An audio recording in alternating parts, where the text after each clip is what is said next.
After a long, hard-fought, bitter and perhaps most divisive electoral battle, Republican presidential candidate Donald Trump has emerged triumphant. What is the significance of Trump's triumph?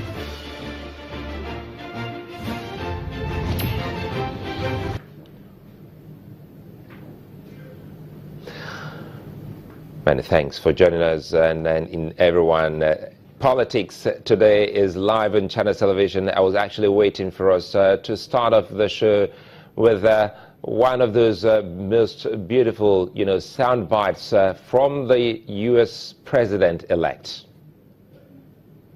Republicans and Democrats and independents across this nation, I say it is time for us to come together as one united people.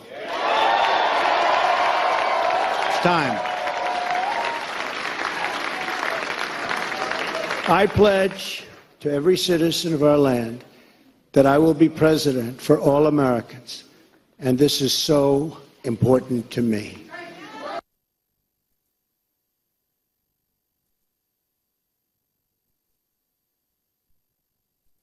Further into the matter, let me remind you not to be left out of the conversation. Do remember that we are live right now on Facebook. Watch, comment and be part of the show. We look forward to your comments. Mr. Trump, a billionaire businessman seen by many as a political outsider or even a novice, urged the more experienced former Secretary of State Hillary Clinton.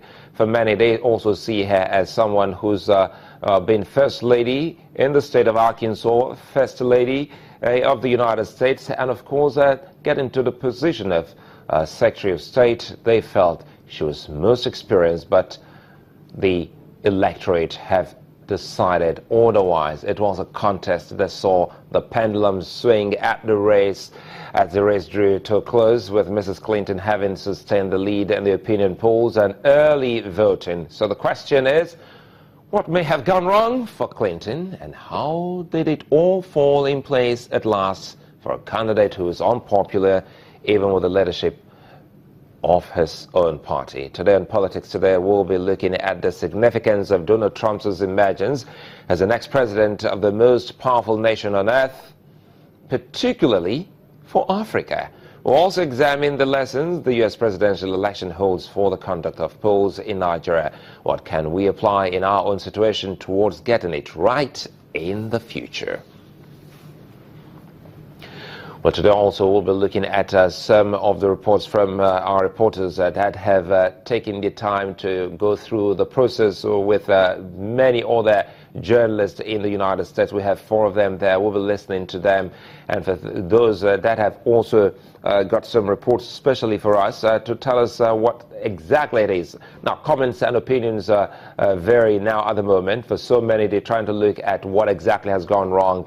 And they also put in the religious angle, one other angle that many haven't actually given any attention to. So you have Maria Bird in D.C. and Ayatunde Balogun as well in D.C.